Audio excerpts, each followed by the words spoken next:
नमस्ते दोस्तों। हम में से अधिकांश लोगों को ये डाउट रहता है कि रा हम नीचे लगाएं, ऊपर लगाएं या इसका उच्चारण कैसे करें।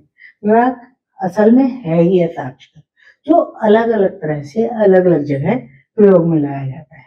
तो मैं आपको आज इतनी अच्छी तरह से स्पष्ट तरीके से बताऊंगी कि कौन सा राग क्या कहलाता है और हम उसका प्रयोग कैसे करते हैं, ताकि आपकी एक कन्फ्यूजन दूर हो जाए और आपको गलतियां ना हो, लिखने में भी गलतियां ना हो, पढ़ने में भी ना हो। तो देखिए, रा होता है 4 तरह का रा। सबसे पहला होता है रेफ वाला रा, दूसरा होता है पदेन रा। आप हिंदी भाषा की साहित्यिक बात करें तो रेफ और पदेन वाला रा होता है, लेकिन हम उसे और दूसरे किस रूप में प्रयोग में लाते हैं? सामान्य रा के रूप में भी प्रयोग में लाते हैं। इसके अलावा रा में जब मात्रा लगाते हैं ओ की, तब हम उसे एक अलग तरह से प्रयोग में लाते हैं। तो इस तरीके से हम र को 4 रूपों में प्रयोग में लाते हैं। तो सबसे पहले आते हैं हम रेफ वाले रा पर। सबसे पहला होता है रेफ वाला रा। रेफ वाला रा होता है, वो दरअसल स्वर रहित होता है, मतलब आधा रा होता है, जिसे हम स्वर रहित कहते हैं। तो आधा रा को हम सी के रूप में, आधा कर्व के रूप में, अर्ध गोलाकार के रूप में अक्षरों के ऊपर लगा देते हैं। लेकिन इसका उच्चारण हम र का पहले करते हैं। जिस अक्षर के ऊपर लगाते हैं उसका उच्चारण हम बाद में करते हैं। जैसे मैंने बोला कर्म, तो र पहले बोला कर्म, म के ऊपर लगाएंगे, अगले अक्षर के ऊपर लगाते हैं जहां हम उच्चारण करते हैं कर्म, क्योंकि र आधा है। ये रेफ वाला रा होता है। और म के ऊपर हम रा लगा देंगे। धर्म, वर्षा, इन सभी में देखिए वर्षा, र पहले आया आधा रा और शा आया। कर धर्म, ध, फिर र आधा और म के ऊपर हमने रा लगा दिया, तो इसे हम कहते हैं रेफ वाला रा। हाँ दोस्तों, रेफ वाले रा के बारे में एक महत्वपूर्ण बात, र का प्रयोग, रेफ वाला रा जो हम अक्षर के ऊपर लगाते हैं, कभी भी किसी भी शब्द में पहले अक्षर में प्रयोग में नहीं लाया जा सकता। अगर वो लगा दिया आपने तो वो गलत ही होगा। किसी भी पहले शब्द में, चाहे देखिए कर्म या धर्म या फिर कर्तव्य, देखिए ऊपर ही लगेगा और दूसरे या से अगले अक्षरों में लगेगा, पहले अक्षर में नहीं लगेगा। और रेफ वाला रा जो हम ऊपर लगाते हैं वो र के ऊपर भी लगा सकते हैं, जैसे टर टर या हर फर या फिर गर गर, इनके ऊपर देखिए आप र के ऊपर लगाया जाता है। ये आपको विशेष ध्यान रखना है। अब अगला होता है पदेन रा। पदेन रा क्या होता है? जो हम अक्षरों के नीचे लगाते हैं वो पदेन रा होता है। इसमें रा पूरा होता है, स्वर सहित होता है। स्वर सहित होता है मतलब दूसरा अक्षर आधा होता है और र पूरा होता है।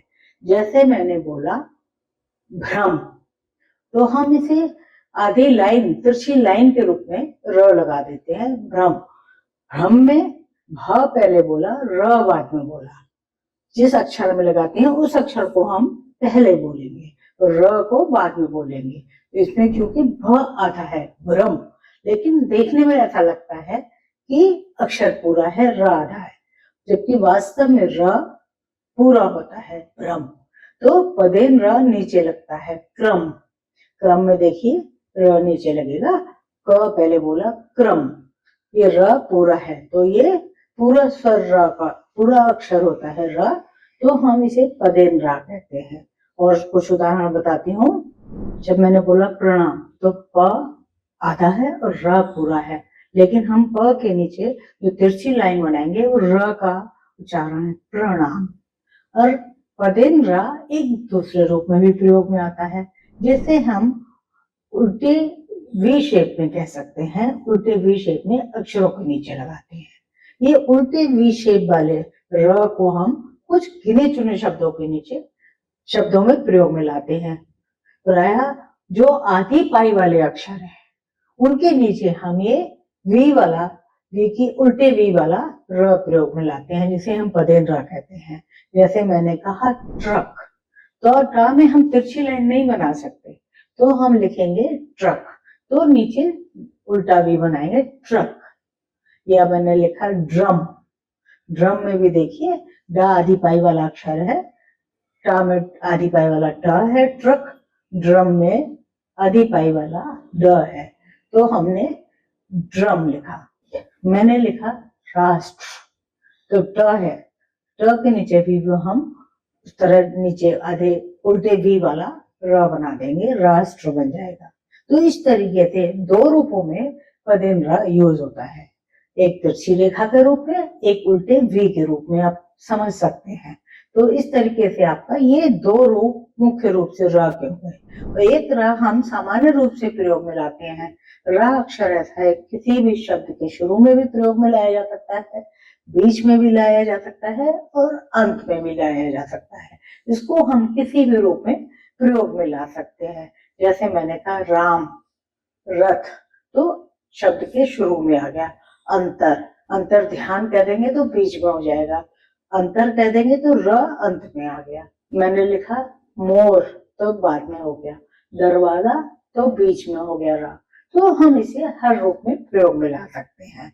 और एक दूसरा रूप में हम रूप नहीं कह सकते, लेकिन उसमें हम र में मात्रा बीच में लगाते हैं अक्षर के, जिसे हम कह देते हैं पेट में लगाते हैं, जबकि बाकी अक्षरों में मात्रा ऊ की नीचे लगती है, चाहे बाईं ओर लगे छोटे ऊ की या दाहिनी ओर लगे बड़े ऊ की। लेकिन र में जो ऊ की मात्रा होती है, ऊ की थोड़ी सी नीचे रहती है, और जब बड़े ऊ की लगाते हैं तो उसे मात्रा के साथ सीधा ले जाया जाता है, तो हम उसे रूप कहते हैं। तो इस रूप में हम प्रयोग में लाते हैं, जैसे रुपया, तो छोटा ऊ हो गया, रुष्ट, छोटा ऊ हो गया। तो जब हम बड़े ऊ की मात्रा प्रयोग में लाएंगे तो बोलेंगे रूप, रुमाल, रुमाल में छोटे ऊ की मात्रा है। तो इस तरीके से हम छोटे ऊ और बड़े ऊ की मात्रा र के बीच में लगाते हैं। अब हम फिर से दोहरा लेते हैं। जो रेफ वाला रा होता है वो आधा रा होता है और अगले अक्षर के ऊपर लगता है, और जब हम उच्चारण करते हैं तो पहले रा बोलते हैं, फिर अगला अक्षर इसके ऊपर लगाते हैं वो बोलते हैं। पदेन र जो होता है उसमें र पूरा होता है, और हम पहले दूसरा अक्षर बोलते हैं जिसमें लगाते हैं और बाद में रा बोलते हैं। तो इस तरीके से आप एक गलती कभी नहीं करेंगे, क्योंकि आपको आसानी से समझ में आ गया होगा रा का प्रयोग। देखते रहिए लॉजिक टेस्ट, मैं चित्राकर, आपकी होस्ट और दोस्त। फिर मिलेंगे, बाय।